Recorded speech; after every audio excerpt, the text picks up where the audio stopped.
بالله من الشیطان الرجیم. بسم الله الرحمن الرحیم. مینوالو د پښتو ژبې او ادب مینانو، زه غواړم چې ستاسو سره د شناخت وړ د تنقید دا کوم اړخونه چې ما څېړلي دي چې په دې باندې زه ستاسو سره خبره وکړم. د دې نه پس ستاسو سره په تخلیق باندې خبره وکړم. د تخلیق نه پس بیا په تحقیق باندې خبره وکړم، او د تحقیق نه پس زه د شناخت ور په منطق باندې خبره وکړم، او بیا په آخر کې د ادبیاتو په فلسفه باندې خبره وکړم چې د پښتو ادبیاتو خاص کر کومه فلسفه ده او د پښتو ژبې ځان له منطق څنګه پکار دی. په دې ټولو خبرو اترو باندې زه وایم چې ستاسو سره زه دا خبرې شیر کړم چې کوم څه زه لیکم نو پکار چې ستاسو سره وخت په وخت باندې شیر کوم. ژوند ډېر خوږ دی او ډېر زر تېرېږي، ډېر په مشغولات تېرېږي، هېڅ پته نه لګي چې زه بس دا خپل پروګرام سر ته تاسو ته ورسوم او که نه. بهرحال د نن زه ابتدا کوم د نن نه د باقاعده ستاسو سره د خبرو اترو کولو. زه په حکمي تنقید باندې خبره کوم. حکم د څه کار کولو دپاره د تصدیق، تردید، ترمیم د دې پیمانې وضع کولو ته حکمي تنقید ویلی شي. حکمي ادبي تنقید دې ته ویلی شي. په خپل منطقي دلیل، حکمي تنقید په خپل منطقي دلیل باندې خپل حکم په خلکو باندې مني. حاکم د حکومت کولو یا حکم کولو واقدار یا اختیارمند ویلی شي. اسانه خبره ده. د حکم کوونکي خپل اغراض و مقاصد، معاشي او معاشرتي ضرورتونه، او د حکم منونکي محکوم د ده هم خپل اغراض و مقاصد وي او خپل معاشي او معاشرتي صورتحال دي. یو حاکم دی، یو محکوم دی. د حکمي تنقید د مقصد د لحاظه په انساني سماج کې د مختلفو قدرونو په شکل کې څلېرویشت وخته شام و دام د زمانو راس مستمر دی او په زمانو په استعمال کې ناقص العمل پروت دي.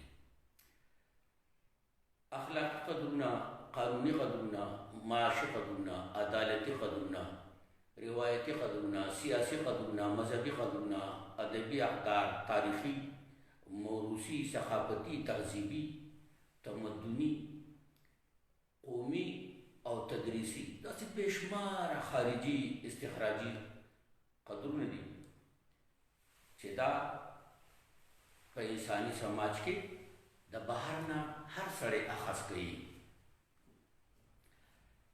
دا قدرونه د خپل داخلي ذاتي تجریدي عنصر سره میچ کولی شي. دا بیروني قدرونه چې کوم حکمي قدرونه چې کوم دي بیروني دي، دا ټول مونږه چې څنګه جذب کړو نو دا مونږ د خپل اندروني تجریدي عنصر سره میچ کړو. د دې استخراجي حکم چې مونږ راوړو د خپل اندرون سره میچ کړو، د خپل تجرید سره میچ کړو، نو دې استخراجي حکم لا دې ډیډکشنل حکم لا بیا د خپل ذاتي تجریدي عنصر ډول ډال ساخت ولا د دې ډول ډالونه جوړیږي. ساخت او ډول ډال یو شی دی، دغه ساخت جوړیږي. په دې ډول ډال جوړولو کې په محکوم صورت کې د متعلقه حکم تصدیق، تردید، ترمیم او یا تعمیل کیږي. نو ځکه په دعوه سره دا ویل غواړي چې یو تحقیق، هر یو تحقیق او هر یو تحقیق د حکمي تنقید د محاکمې نه آزاد او بهر نه دی، او نه آزاد او بهر پاتې. دا ثابتوم دې خبرو کې چې د تخلیق او د تحقیق یو اړخ هم د دې دواړو اړخونه چې کوم دي دا د حکمي تنقید د محاکمې نه، د دې زمرې نه آزاد نه دی او د دې نه بهر نشي کېدی، بلکې په منطقي دلیلونو سره د حکمي تنقید په اصولو په رڼا کې تخلیق پکار دی او تحقیق پکار دی. د دې د اصولو نه بغیر دا بالکل بې فایدې دي او فضول دي. حکومي تنقید، اطلاقي تنقید او سیاسي تنقید. په ښکاره دا درې واړه د یو تنقید نمونه ښکاري: حکومي تنقید، اطلاقي تنقید او سیاسي تنقید. په ښکاره داسې ښکاري لکه دا چې درې واړه یو څیز دی او دا د یو تنقید درې نومونه دي، خو په دې اجزاو کې ډېر فرق دی. په حکومي تنقید، اطلاقي تنقید او سیاسي تنقید کې واضحه فرق دی، او هغه دا دی چې اطلاقي تنقید مفهوم موږ داسې کولی شو چې اطلاقي تنقید مطلق څیزونه بیانوي، لکه د فزیکس، کیمسټري، ریاضي او داسې نور ګڼې فارمولې چې کومې دي، دا د اطلاقي تنقید بیانیه ده. یعنی اطلاقي تنقید مطلق څیزونه بیانوي، لکه د فزیکس، کیمسټري، د ساینس د اصولو، د الجبرې، د جیومټرۍ او د ریاضي د دې ټولو د فارمولو اطلاقي تنقید چې دی نو دا د دې بیانیه ده. دا یو مستقل او مطلق بیان دی، ځکه چې د دې سره خو څه کیدی نشي. دغه همدغه دي او په ډېره زمانه پس په چېرته نوي ریسرچ وشي او په دې کې به بدلون راشي، نور دا شام دا په یو لیول کې په زمانو باندې روان.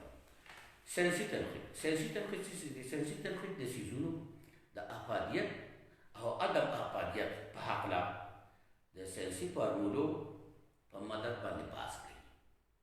ساینسي تنقید د څیزونو د افادیت او عدم افادیت په هکله د ساینسي اصولو په رڼا کې د هغې د فارمولو په مدد باندې بحث کوي. په دې ساینسي تنقید کې د نوو ایجاداتو او معلوماتو په وجه د بدلون سلک ډېر گنجائش موجود دی. په اطلاقي تنقید کې گنجائش چې دی دا بالکل نشي کېدی، او په ساینسي تنقید کې د نوو ایجاداتو د نوې مهم د دې په حواله باندې په دې کې بدلون راټی شي، ځکه چې ساینسي تنقید چې کوم دی دا ولاړ نه دی، دا جامد نه دی. که دا جامد شو خو زندګي به ودرېږي. نو د ساینسي تحقیقاتو په حواله باندې مونږ دا ویلو شو چې په ساینسي تحقیقاتو کې، په ساینسي تنقید کې بدلون راټی شي. د دې برعکس چې کوم اطلاقي تنقید دی نو په هغې کې د هغې برعکس په دې کې د وخت د نظریاتو د اړې ګړې په وجه د ډېر قسمه تردید کېدی شي، ډېر قسمه تردید پکې کېدی شي، ترمیم پکې کېدی شي، او د تجدید او د جدت او د نویوالي بلا گنجائش پکې موجود دی. ځکه حکومي تنقید د ساینسي اصولو او فارمولو د عناصرو په اتباع کې تړل او شمارل ښکاره غلطي پیدا کوي، او دا غلطي یو نوی حکومي تنقید پیدا کوي او هغه لاګو کوي. چې کله دا غلطي پیدا شي نو دا غلطي په خپله یو حکم لاګو کوي او دغه ته بیا حکومي تنقید د پیدا کېدو گنجائش پیدا شي. حکومي ادبي تنقید په ژوند هغه ژور اثرات لري چې ټول انسانیت ورسره غیر ارادي تړلی دی. د حکومي ادبي تنقید د اثراتونه ژوند نه دی وزګار، ژوند د هغې سره هر وخت 40 وخته او ټوله زمانه ټول عمر د هر سړي د حکومي تنقید سره د ژوند غیر ارادي تړلی دی. بیا ادبیات چې کوم دي، موږ په ادبیاتو خبره کوو، د ادبي تنقید خبره کوو، نو محاکمه چې کومه ده په ادبي تنقید کې یو ډېر لوی زور پیدا کوي.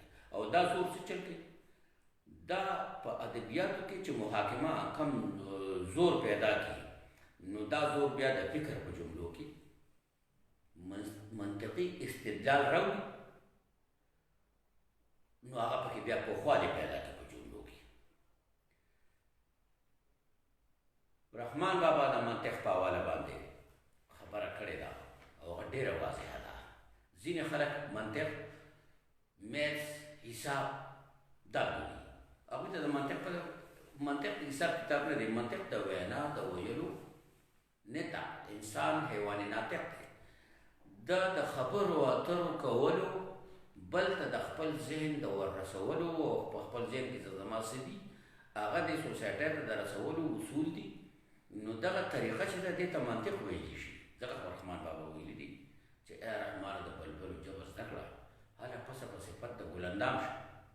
او خدای پاک په صورت نمل کې قرآن پاک کې 14 سپاره د غالبا 14 آیات دی هغې کې وایي چې هغه دی ما موسی علیه السلام ته د مرغانو ژبه وښووله.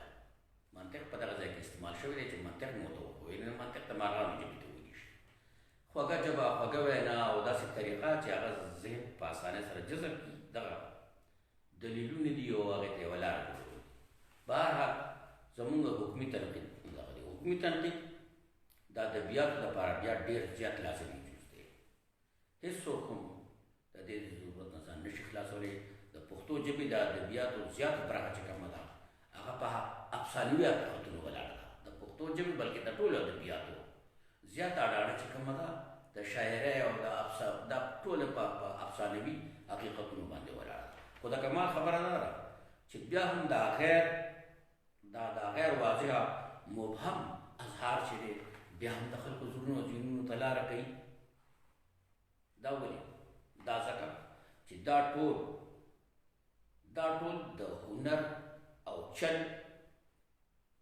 د انداز د محاسبې کمال دی. دا ټول د محاسبې کمال دی او د محاکمې کمال دی. د محاکمه چې کومه محاسبه کوي دا محاکمې کمال دی. هر چا چې په خپل فکر کې د فني هنر او محاکمې کمال بیا موته بس هغه ځان له یو عالمانه نایاب شاهکار بیا موته. د هر چا فکر چې د حکومي تنقید زور پیدا کړ بس هغه د خلکو په زړونو کې او په ذهنونو کې د راج کولو د حکم کولو شور پیدا کړ. حکومي تنقید د حکومي تنقید په برکت د هغوی لفظونه او جملې د هغوی په اردل کې سواره لښکر شي د مقاصدو وسلې په اوږه کې او تخلیقات د حکومي تنقید په زنځیرونو کې لکه دا تخلیقات بیا د حکومي تنقید په اصولو کې دا شکاري لکه مسخه کې چې په خپل هر انداز او په خپل هر کار باندې دی فخر او ناز کوي. حکومي تنقید خپلول د لیکوال ذات او د لیکنې ذات له تقویت ورکوي. هر تحریر او تقریر چې د حکومي تنقید د اصولو نه بهر شي نو دا بیان د ایمان سره دی. جملې بې مقصده شي. د مقصد او معنی اصولي حکومي طرز ختم شي. د حکومي تنقید اصولي طرز په نظم او نثر دواړو کې کارول ډېر زیات ضروري دي. د هر قسمه طرز تحریر خپل منفرد انداز وي. هر څیز د حکومي تنقید په هکله خپل جدا جدا اصول لري. د هرې ژبې او ادب د کروندګرۍ د ځمکې ټول عظمت په حکومي تنقید منحصر دی. په دې انحصار لري دا انداز خپلول د خلکو زړونو او ذهنونو ته لارې کوي. د خپل زړه او ذهن په ورشو د محاکمې ساتلو نه بغیر په نورو زړونو راج کول هېڅ امکان نه لري. نو ځکه حکومي تنقید د هر محقق او تخلیقکار نه د خپل عظمت د منلو تقاضا کوي. هر فرد د سماجي رشتو او نور قسم تعلقاتي عواملو سره د پلوشو په تارونو په باریکو تارونو د اجتماعي ټولنې سره تړلی دی. دا یو جال دی. دا یو تړون دی چې په دې سماجي رشتو کې ټول خلک تړلی دی. هر انسان خپل ځان د دې سماجي رشتو نه نشي کولی. هر انسان خپل ځان د دې سماجي رشتو نه د حکومي تنقیدي اصولو په رڼا کې ځان پوره کوي او د دې اجتماعي ټولنې په شریکه جوړه کې د خپل خداداد صلاحیت برخه هم په شریکه جوړه کې اچي. د سماجي رشتو د اصلیت او سوچوالي اصول په نظر کې ساتل او بیا د هغې نه پس خپل استقرایي عوامل اختیارول په سماج کې حکومي تنقید په عمل کې راوستل دي. یعنې حکومي تنقید داسې څیز دی، په اسانه جملو کې موږ دا ویلي شو چې سماجي رشتې خپلول او د هغې په خپلو اصولو کې ګرځېدل او د هغې مطالق کار کول، دا حکومي تنقید دی. څه څیزونه په موږ باندې سوسایټۍ طرفه فرض دي، څه دا زه مخکې وایم، د لیکوال ذات چې دی هغه د په کار راشي، د لیکوال د په کار راشي، او د هغه ذات د جهان په کار راشي، او جهان د هغه د ذات په کار راشي. دا حکومي تنقید دی. د ټولنې د هر انسان د عزت نفس خیال ساتل په وسیع امانو کې حکومي تنقید دی. ټولې تهذیبي او تمدني ادارې دا ټولې د حکومي تنقید ادارې دي، او تعلیمي تدریسي ادارې خو د حکومي تنقید عملی ساختیات دي. شاعري، وزن، بحر، ردم، غنایت، تشبیه، اشاره، استعاره، کنایه راوړل، دا ټول د ادبي حکومي تنقید اصول دي، او دا اصول وضع کوي او ښکاره کوي. بې اصولي نه ده پکار. په هر کار کې تنقیدي حکومي لوازمات په نظر کې ساتل غواړي. اول د خپل اندرون محاسبه او محاکمه پکار ده.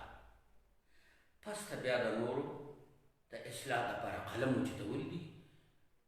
طرز تحریر بیا په داسې انداز کې کول دي چې هغه د خلکو اصلاح وکړي، خو وړاندې خپله محاسبه ډېره ضروري چې دا زه څه کوم، دا زه څنګه کوم. د خپل ایمان او د ضمیر په آینه کې سار کول دي. په حکومي تنقید کې څه حقوق دي د هر بني ادم او څه د بني ادم فرض دي. دا دواړه په خپل ځای کارول ډېر زیات لازم دي. که د پردي حق نوڼی د پشکري کې پرته وي، نو په خوړلو به ایمان بیلې. ایمان به په خوړلو ضرور بیلې، ځکه چې دا د پردي حق نوڼی تا په خپل شکري کې بچو ته کېښله. نو خپل فرض او خپل حق پیژندل ډېر زیات ضروري دي. موږ خو عارضي طور په دې باندې ډوډۍ وکړو، دا ډېر غلط کار دی. خو ضمیر چې تا لکه مواد درکړي، هغه ستا په لاره کې غټ خنډ جوړېږي، او ستا د لیکوال خاص کر لیکوال که دا نمونه خبرې کوي، نو د لیکوال لپاره بیا ډېره زیاته ګرانه خبره ده. خپل پیژندل پکار چې دا زما فرض دي او دا زما حقوق دي. بس دغه حکومي تنقید. په حکومي تنقید او په اطلاقي تنقید کې لطیف یو نری باریک غوندې فرق دی.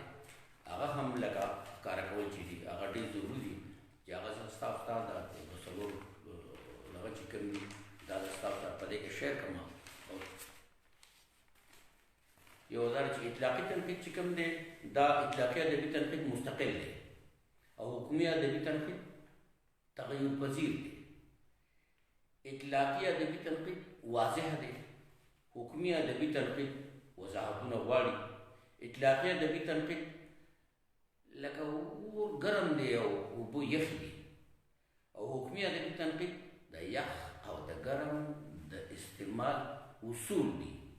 اطلاقي ادبي تنقید دوه او دوه څلور دا دی. حکومي ادبي تنقید دوه او دوه څلور په ځای په کار راوستل دي. اطلاقي ادبي تنقید د ساینسي فارمولو بیان دی. حکومي ادبي تنقید د سماجي ساینس امریه ده. اطلاقي ادبي تنقید خصوصي دی. حکومي ادبي تنقید تعمیمي دی. میلهوالو تاسو زما سره چې دا نن په دې محفل کې شریک یې، الله مو روغ جوړ او آباد لره. تاسو هر ټایم زما نه تپوس کولی شئ چې دا ټکي څنګه زه ستاسو سره وضاحت کولی شم.